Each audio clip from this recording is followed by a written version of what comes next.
अक्सर हमने खेल के मैदान पर देखा है कि कुछ खिलाड़ी मुसीबत पड़ते ही बिखर जाते हैं, वहीं कुछ खिलाड़ी ऐसे होते हैं जो संघर्ष करके निखर जाते हैं। कुछ इन्हीं खिलाड़ियों में शुमार हैं आज के हीरो जिन पर हम चर्चा करेंगे, हार्दिक पांड्या। नमस्कार, हमारी इस खास पेशकश में आपका स्वागत है। मैं हूं राजीव मिश्रा। क्रिकेट के मैदान पर पाकिस्तान के खिलाफ एक तरफ जहां हार्दिक पांड्या हीरो साबित हुए, वहीं पाकिस्तान के गेंदबाज उनके सामने जीरो साबित हुए। आखिर हार्दिक पांड्या ने क्या कुछ ऐसा क्रिकेट के मैदान पर किया जिसकी वजह से पिछले 3 साल लगातार उनको एक तरह से कहा जाए भूत बनकर सताते रहे? क्योंकि 2018 में दुबई के मैदान पर वो इंजर्ड हुए, 2021 में उनको ट्रोल किया गया और 2022 में अब वो हीरो बनके सामने आ गए। और तीनों ही मौके पे मैदान दुबई था, लेकिन सामने जो टीम थी वो पाकिस्तान थी। और अब पाकिस्तान को हराने में हार्दिक पांड्या ने जिस तरह से अपना रोल अदा किया, जिस तरह से जबड़े से एक तरह से पाकिस्तान के वो जीत को खींच कर ले आए, वो एक बड़े हीरो के तौर पर सामने आ चुके हैं, बड़े मैच फिनिशर के तौर पर सामने आ चुके हैं। खासतौर से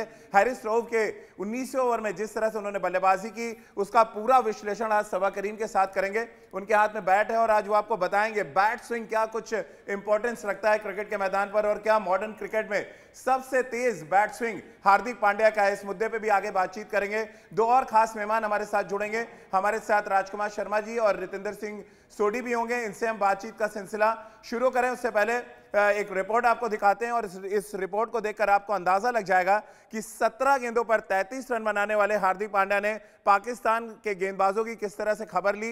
एक डाटा भी आपको दिखाएंगे कि अंतिम के 5 ओवर में हार्दिक पांड्या ने कितना बड़ा फर्क डाल दिया जब पाकिस्तान मैच हारा और हिंदुस्तान ने न सिर्फ मैच जीता बल्कि पूरे देश ने जश्न मनाया। तो चलिए सबसे पहले दिखाते हैं आपको हार्दिक की हीरोपंती।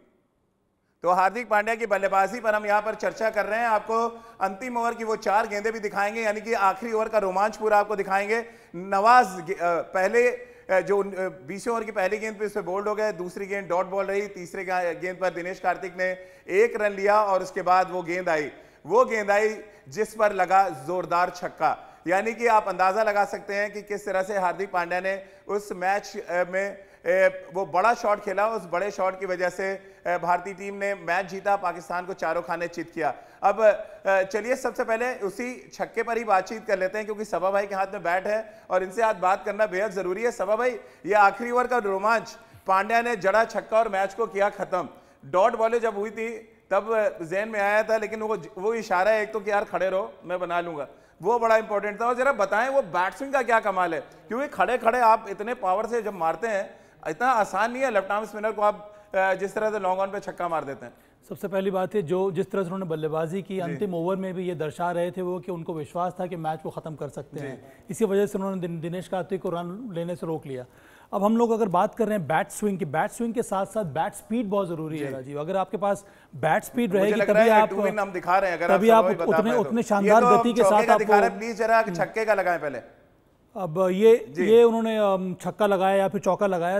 बैट स्पीड अगर आपकी तेजी से आती है, इसका मतलब है इसका 2 तरह का फायदा होता है आपको। सबसे पहला फायदा ये होता है कि जहां पर गति ज्यादा है, ये सबा भाई अगर आप बता पाए, मैं चाहूंगा थोड़ा विंडो बड़ी कर दें जरा ताकि सबा भाई बता पाए जरा जी। अब ये जो छक्का उन्होंने लगाया है, इसमें मोहम्मद नवाज जो लेफ्ट आर्म स्पिनर थे, उन्होंने प्रयास ये किया था कि बॉल थोड़ी छोटी रखें। और अगर आप नजदीक से देखेंगे तो हार्दिक पांड्या अपनी जगह से खड़े होकर ही उन्होंने शॉट लगाया। और उसमें पावर लाने के लिए, उसमें फोर्स लाने के लिए बहुत ज़रूरी है कि आपकी बैट स्पीड अच्छी होनी चाहिए, जो कि हार्दिक पांड्या के शॉट में देखने को मिला। बैट स्पीड का मतलब यही है कि आप किस गति से बल्ले को ऊपर से लेकर नीचे तक लाते हैं, जहां पर बॉल का इम्पैक्ट आप जब बॉल का संपर्क हो रहा है बल्ले के साथ, तब आप उस प्रकार का फोर्स जनरेट करते हैं। तो 2 तरह का फायदा होता है जब एक बार फिर अगर आप बता पाए ये जो बैट्समैन की वही मैं कह रहा हूं राजीव कि 2 तरह का फायदा होता है। जहां पर गति ज्यादा, हारिस रऊफ जैसे बॉलर हो गए, नसीम शाह जैसे बॉलर हो गए, 145 के ऊपर जिस गति से बॉलिंग करते हैं, वहां पर भी अगर आपकी बैट स्पीड तेज आएगी तब वो उतना ही पावर जनरेट करेंगे जिस गति से बॉल आती है, उसी स्पीड के साथ आप बॉल पे शॉट लगा सकते हैं। जहां पर गति कम है, जैसे स्पिनर बॉलिंग कर रहा है या फिर ऐसा विकेट जहां पर बॉल फंस कर आ रही है, वहां पर अगर आपके पास शानदार बैट स्पीड है तो बॉल को वॉच करते हैं, उसके बाद लास्ट में बॉटम हैंड का इस्तेमाल करते हैं और स्ट्रॉन्ग रिस्ट का इस्तेमाल करते हैं। जिस तरह से विप, जिस तरह से बेत का इस्तेमाल किया जाता है, उस प्रकार का शॉट खेलने में आपको क्षमता हो जाती है। वही आप जरा बड़ा अच्छे तरीके से आप बता सकते हैं। और उसी प्रकार से यहाँ पर हार्दिक पांड्या ने ये छक्का भी लगाया, बॉल को वेट के जैसे लगा कि बॉल उनके रीच में नहीं है, पर थोड़ा दूर से ही खड़े होकर इन्होंने ये शॉट लगाया, जोरदार बैट स्पीड दिखाया, उसके साथ साथ स्ट्रॉन्ग बॉटम हैंड लगाया, जिसकी वजह से आसानी से उन्होंने लॉन्ग ऑन की बाउंड्री को क्लियर किया। तो ये फायदा होता है अगर आपके पास स्विंग के साथ साथ वो शानदार बैट स्पीड है जो कि इस समय मुझे लगता है कि मॉडर्न डे क्रिकेट में बहुत कम बल्लेबाजों के पास नजर आ रही है। तो चाहे वो स्क्वायर द विकेट शॉट लगाने की बात हो या फिर सीधा शॉट लगाने की बात हो, अगर आपके पास वो बैट स्पीड है तो उसका आपको लाभ बहुत ज्यादा मिलता है। चलिए, हमारे साथ राजकुमार शर्मा जी और रितेंद्र सोडी भी इस समय जुड़े हुए, उनको भी इस चर्चा में शामिल कर लेते हैं। रितेंद्र, बैट स्विंग की बात हो रही है और वो आखिरी छक्का तो शायद ही कोई अब भूल पाए। 2 डॉट बॉले दिनेश कार्तिक को कहा खड़े रहो मैं बना दूंगा। ये कॉन्फिडेंस की भी बात है और ये वही मैदान है जहां पे कॉन्फिडेंस टूटा भी था हार्दिक पांड्या का। राजीव, ये जो आपने लफ्ज का इस्तेमाल किया है ना, कॉन्फिडेंस, ये बहुत बड़ा लफ्ज है। अगर हम हार्दिक पांड्या की कहानी की बात करते हैं, ये वही मैदान था जहां पे उनके साथ एक बड़ी ट्रेजेडी हुई। ऐसा लगा शायद क्रिकेट से बहुत दूर हो जाएंगे, लेकिन उसी मैदान पे बड़ी वापसी की है राजीव। और अभी बात कर रहे थे साबा भाई जैसे स्ट्रॉन्ग रिस्ट की, तो मुझे लगता है उतना ही स्ट्रॉन्ग माइंड है हार्दिक पांड्या का। और कल अगर आप उनकी बैटिंग देखें, देखिए परिस्थितियां विपरीत थी, मैच फंसा हुआ था, इंडिया पाकिस्तान, यूफोरिया, प्रेशर, लेकिन हार्दिक पांड्या खीरे की तरह ठंडे थे, कूल लाइक कुकम्बर, और वो उनकी स्ट्रेंथ है। जब आपने आखिरी ओवर में देखा, उन्होंने दिनेश कार्तिक को इशारा किया, बोला आंखों से कि मैं हूं, आप घबराइए मत। तो ये स्ट्रेंथ है हार्दिक पांड्या की। तो जी हाँ, मुझे अब ऐसा लग रहा है हमें एक कपिल देव मिल गया है, अ जेन्युइन ऑलराउंडर जो अपनी बैट की एबिलिटी से और बॉलिंग की एबिलिटी से मैच जिता सकता है। So well done Hardik Pandya, proud of you. एक बड़ा इंपॉर्टेंट फैक्टर है राजकुमार सर, जिस पर बहुत कम लोगों का ध्यान जा रहा है कि वो बहुत कंसिस्टेंट क्रिकेट खेल रहे हैं इंजरी के बाद से। आप आईपीएल के मैचेस देख लें, इंग्लैंड का दौरा देख लें, जहां पे एक ही मैच में वो अर्धशतक भी लगा देते हैं, 4 विकेटें भी ले जाते हैं। ये कंसिस्टेंसी क्या हार्दिक पांड्या को मॉडर्न क्रिकेट का सबसे बड़ा मैच विनर बना रही है? देखिए राजीव, पोटेंशियल तो उनमें शुरू से ही था और जब भी वो भारत के लिए पहले खेलने आए थे तभी उनके लिए कहा जाने लगा था कि वो बहुत बड़े प्लेयर हैं। और वाकई में उनका जिस तरह का बैट स्विंग है, जिस तरह का बैट स्पीड है, तो वो बहुत ही लाजवाब बल्लेबाजी करते हैं। लेकिन अब साथ साथ उनकी गेंदबाजी में बहुत निखार आया है।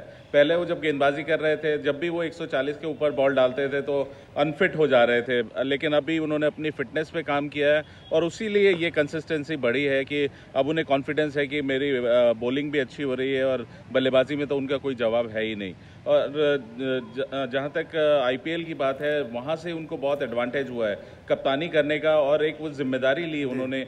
जब भी टीम को ज़रूरत हुई वो 3 नंबर पर खेलना है, नंबर 4 पर खेलना है, तो वो एक आदत बन गई है उनकी कि अब उन्हें बहुत ज़्यादा कॉन्फिडेंस है अपने ऊपर, अपनी एबिलिटी के ऊपर कि मैं मैच जिता सकता हूं। और वो भी एक बहुत बड़ा कारण है कि वो अब एक कंसिस्टेंट परफॉर्मर है और वर्ल्ड के लीडिंग ऑलराउंडर बन गए हैं। चलिए, अब उस ओवर का जिक्र कर लेते हैं जरा सबा भाई, जिस ओवर से पूरा मैच पलट गया, यानी कि वो 19वां ओवर जो हैरिस रऊफ ने डाला, 145 से 148 के बीच में वो गेंदबाजी कर रहे थे और उनको जिस तरह के 3 चौके लगे हैं, मुझे लग रहा है वो 3 चौके अगर आप एक्सप्लेन कर दें, क्योंकि एक तो उन्होंने जिस तरह से मिड ऑफ के ऊपर बैकफुट पे मारा, वो पावर था शेयर, फिर 2 मिड विकेट पे चौके। जरा बताएं जरा कि इस तरह से पावर, अगर आप खड़े खड़े 145 से 148 किलोमीटर गेंदबाज की अगर आप पिटाई कर रहे हैं, तो ये दर्शाता है कि तो आप किस तरह से बॉल पिक कर रहे हैं और आपका बैट स्विंग कितना तेज आ रहा है।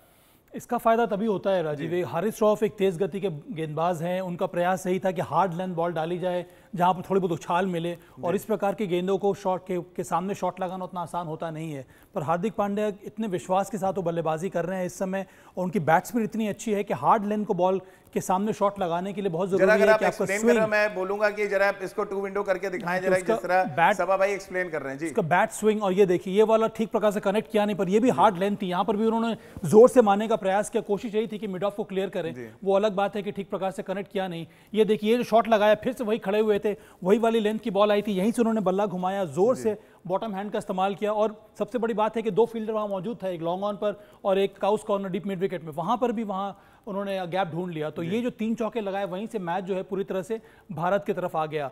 लेकिन सबा भाई, तीनों में सबसे अच्छा चौका कौन सा था? हाँ, मुझे तो ये जो उन्होंने पुल किया, ये वाला जो शॉट उन्होंने लगाया था, क्योंकि 2 फील्डर को भेदना, उसके लिए आपके लिए बहुत ज़्यादा पावर चाहिए होता है, और जो कि यहाँ पर इस शॉट में देखने को मिला। तो ये बहुत ही इंपॉर्टेंट ओवर था हार्दिक पांड्या के लिए, पर जो विश्वास के साथ उन्होंने बल्लेबाजी की, और आपने सही कहा, बहुत ज़्यादा मैच्योरिटी इस समय उनके अप्रोच में, उनके माइंडसेट में, बहुत बड़ी जिम्मेदारी के साथ वो बैटिंग भी कर रहे हैं, और गेंदबाजी खैर जितनी भी तारीफ की जाए उसकी तो कम होगी। तो चलिए, राजकुमार शर्मा जी और रितेंद्र हमारे साथ जुड़े हुए हैं। राजकुमार सर, क्योंकि आप क्रिकेट के मैदान पे हैं, आमतौर पर इस तरह के शॉट्स बड़े कम, मतलब कोचिंग अगर मैनुअल पे जाएं तो कम देखने को मिलते हैं। कैसे आप देखते हैं जिस तरह से उन्होंने वो 3 चौके लगाए, हम सब तो ऐसा लग रहा था चेयर से खड़े हो जाएंगे जब मैच देख रहे थे।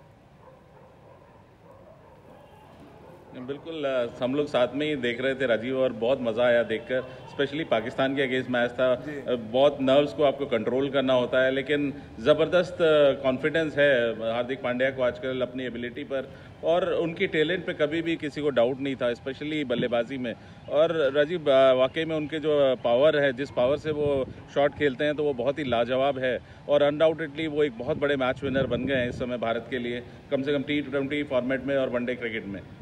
रितेंद्र, आप कैसे देख रहे हैं जिस तरह की शॉट सिलेक्शन थी हार्दिक की? 17 गेंदों पे 33, 194 का स्ट्राइक रेट। सभा भाई सबसे ज्यादा खुश होते हैं स्ट्राइक रेट देख के, आप कितने खुश हुए हैं? क्योंकि बीइंग ऑलराउंडर, गेंद और बैट्स अगर कोई एक साथ कंट्रीब्यूट करे, मैच जिता के ले जाए, और वो भी पाकिस्तान जैसे टफ टीम के खिलाफ, तो पूरे क्रेडिट तो आप देंगे, लेकिन वो 194 का स्ट्राइक रेट अंतिम के ओवर्स में बड़ा फर्क डाल गया। वो ग्राफिक भी हम दिखाएंगे आगे कि कैसे पाकिस्तान आगे था 2 सेशन में, तीसरे सेशन में हार्दिक पांड्या ने पूरा मैच बदल दिया।